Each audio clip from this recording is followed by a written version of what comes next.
Welcome to Amateur Ghost Hunters, the show where we show you how to invoke the wrath of the dead with 3 little words. Get fucked, nerd. Now I know what you're thinking. Connor, what the fuck have you been doing? Your last episode was back in oh god. What the fuck have you been doing? Your last episode was back in January, 7 months ago. My answer is, my bad.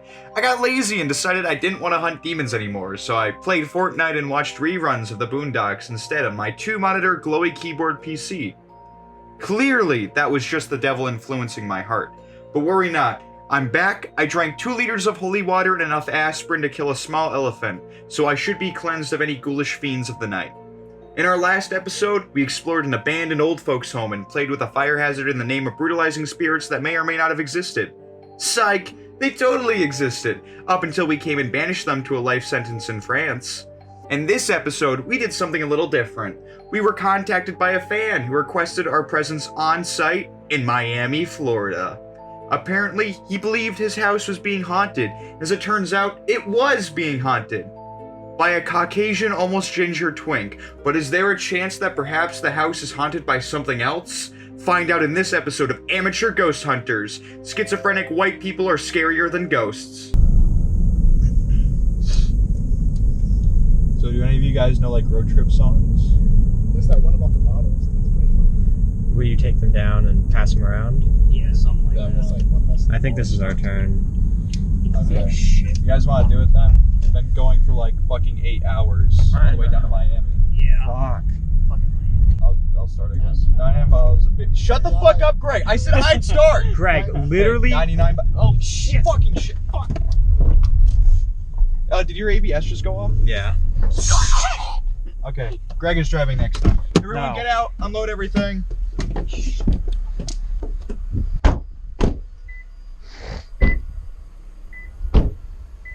And that's our guy. Hi. Mr. Schmelvin. It's a pleasure to meet you. Please, call me Bill. Okay, now, before we begin, I'm going to need you to sign this paperwork right here.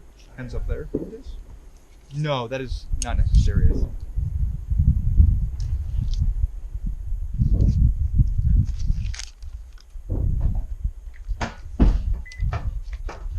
Alright, thank you very much. Now, Mr. Schmelvin, I hear you. We can keep going. There was nothing wrong with Greg dropping the thing. From what Mr. Schmelvin, owner of the haunted property, told us in writing, he was being tormented in the night by demons. Our task was to hunt down these demons, drag them out, and banish them so they never come back. Alright, to start off, we're going to get a layout of the house. That way I can think of the proper measures that must be taken to expel these demons. Boom. Our first plan was to get a layout of the house and a feel for what we were dealing with. I recently became ordained as a member of clergy after grueling months of training, so sussing out unholy grounds became part of my subconscious cycle. Mr. Schmelvin let us know we could expect to find signs of the paranormal in the crawl space upstairs, the pantry outside, and the boiler room in the basement. And sure enough, the spiritual energy in those locations were rancid. When is the last time you saw a Sprite box like that? When does it expire? September 23rd, 2019. Fine vintage. We like to let it season. Yeah, the plastic's good for it. Don't drink that. Looking back on it, that was the best fucking Sprite I have ever drinking in my entire life. The crawl space felt slightly chilly. Slightly. And I could see the stench of phasmatic infestation. This was definitely a place to check out. Next, we scanned over the pantry, and likewise, it was brutalized by the undead. When it came to the basement, the only concerning sight was the putrid gamer room. But just to be safe, we marked off the basement as a whole on the fucked list. I see as a gaming room. We have a disgusting gamer room here. This place is fetid. I think this is where the exorcism needs to be done. This fucking gamer dungeon was terrible. It was putrid. The air in there, it was stale. And did you see the monitor he was using? Looks like it came from 2004. Yeah, so me and Colin, we were gonna steal the computer. So Colin hacked into it, password was password, but when we started looking through the computer, we noticed League of Legends was downloaded and installed, and we were not prepared to do a second exorcism that night, especially not on a computer.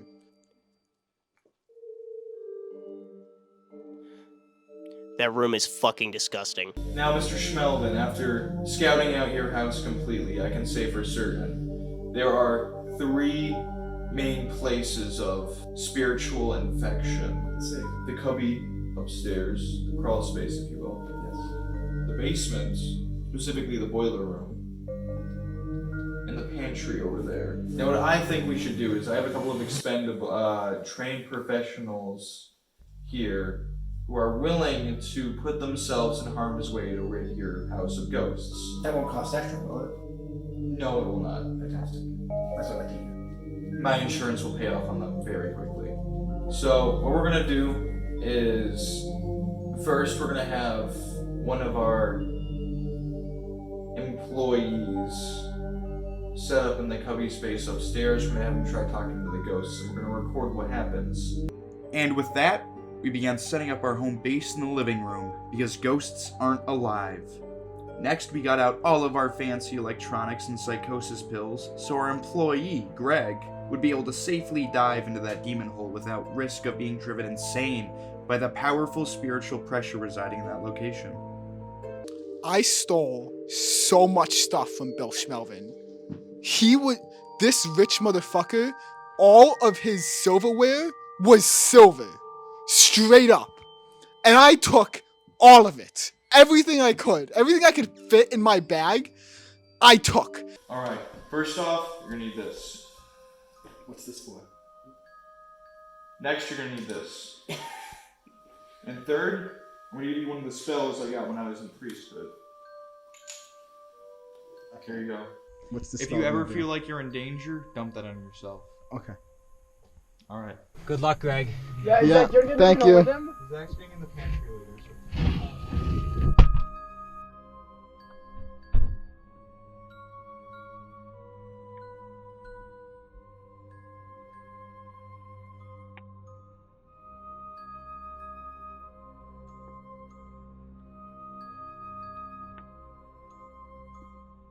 You just put an AirPod in?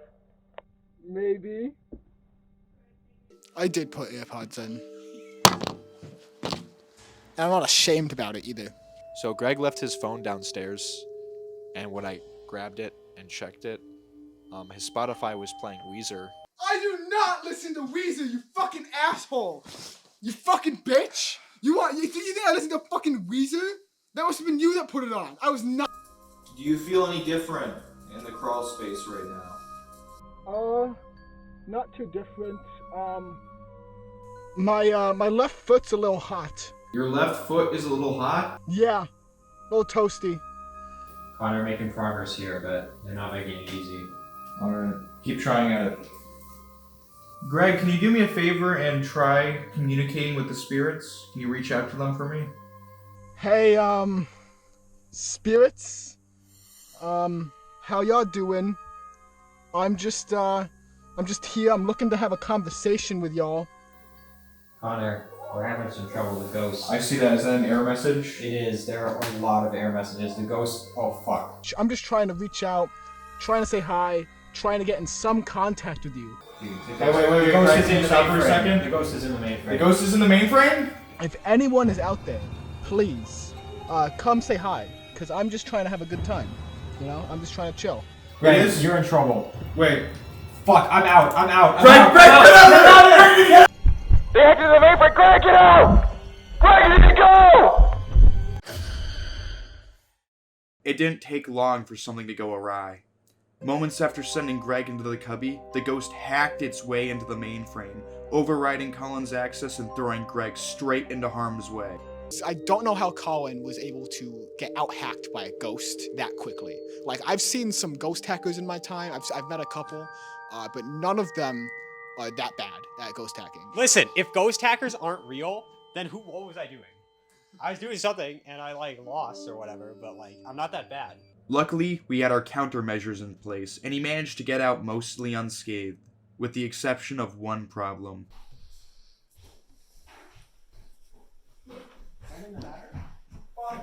I think so. I think the potion you gave me really helped. Yeah? That's... I think it saved me. I'm gonna save my life. I don't know if I'd be standing right here without it.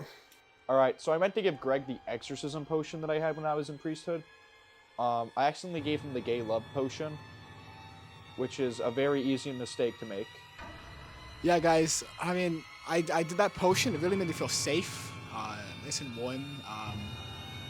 Like immediately, I felt protection from the demons. Like my entire perspective had changed on everyone around me.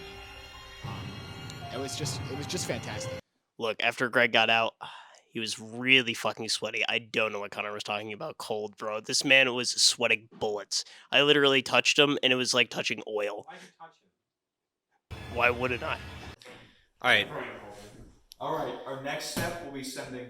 You motherfucker! How many times do I have to tell you to stop doing that? Greg! Fuck off! Our next step is going to be sending Zach outside to the pantry shed. Zach was stupid enough to volunteer for this, and thus he will pay dearly.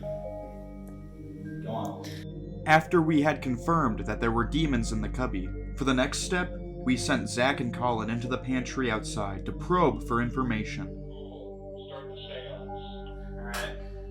Look, when I was in the pantry, they gave me a shit ton of ketamine. I don't remember. I remember something touching my foot. I don't know if it was Colin. I don't know if it was something else. It was probably Connor, honestly, sneaking in. But, yeah, what are you gonna do, you know? I wish I got a chance to have Zach jerk me with his feet before I left. Connor had these like dripping Hatsune Miku shoes with him the whole time and never wore them. Those things were like splash. They weren't even like drip. Those things were the fucking best, and he didn't wear them because he was too much of a pussy. I did not want to crease my shits. I think Connor's just scared of looking good, honestly. I'm doing it.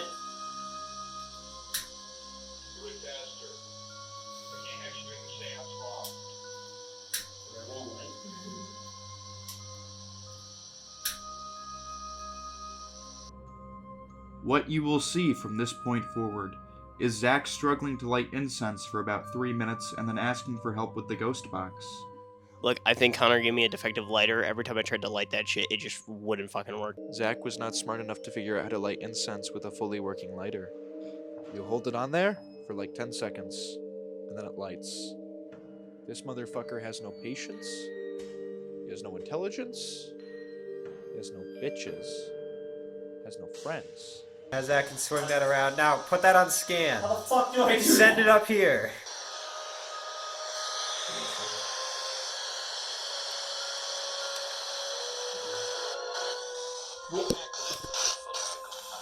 Scanning FM! That's what it's supposed to do. Damn. Alright. Alright, Spirit.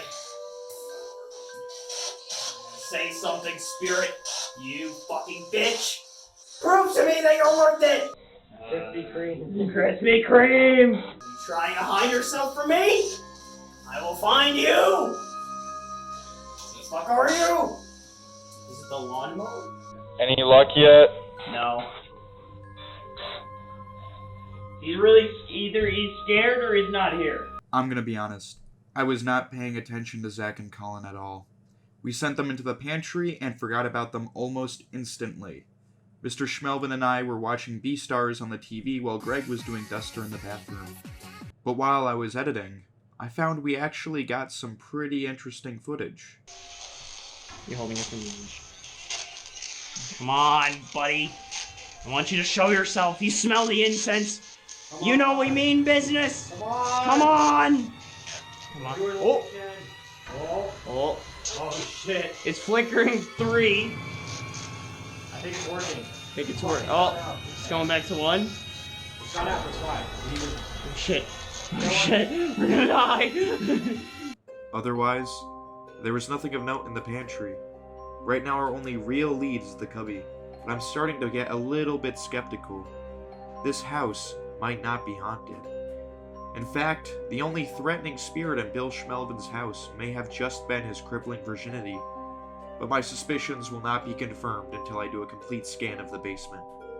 Alright, our next step is the basement. Our first 2 locations have not been very promising. In fact, It's beginning to look like our client, Bill Schmelvin, is just another paranoid schizophrenia case. But that might change with the basement. What's going to be happening is I will spend 5 minutes locked down in the basement, whereafter my colleagues will come and get me out. Here's to hoping I'm able to fend for myself against the possibility of demons. Let's begin. Hello? Spirits? Demons of the night? Other such gabagools of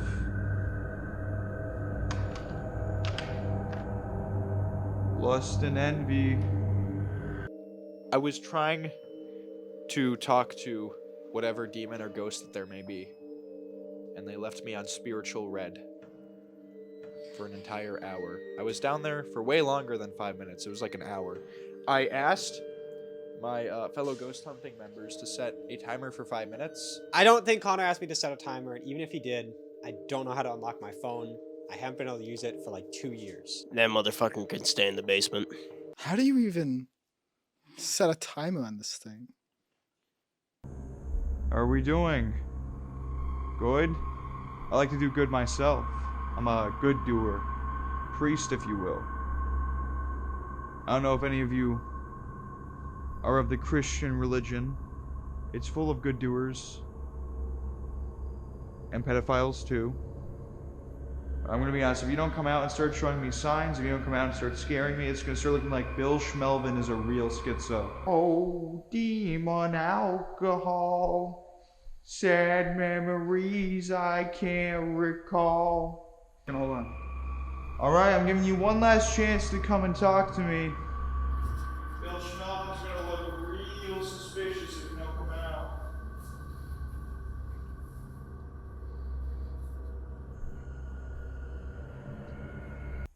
Greg, why are you down here?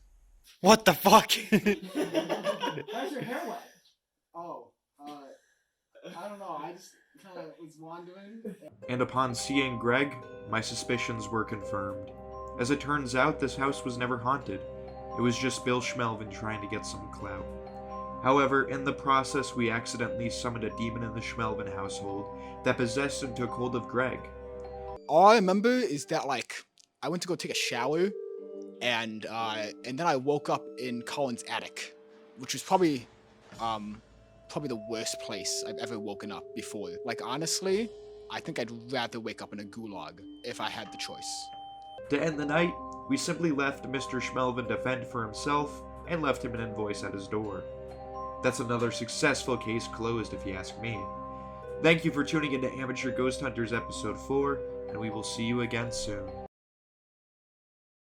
This guy, he had no motive, and he went up 13 flights of stairs with a bag of weapons, removed hurricane-proof glass, and then committed the worst mass shooting in U.S. history. And only 12 casings were found? Yeah, and the pictures, there was no casings in the room. And then his brother, who said he would never do anything like that, his house burned down the next day.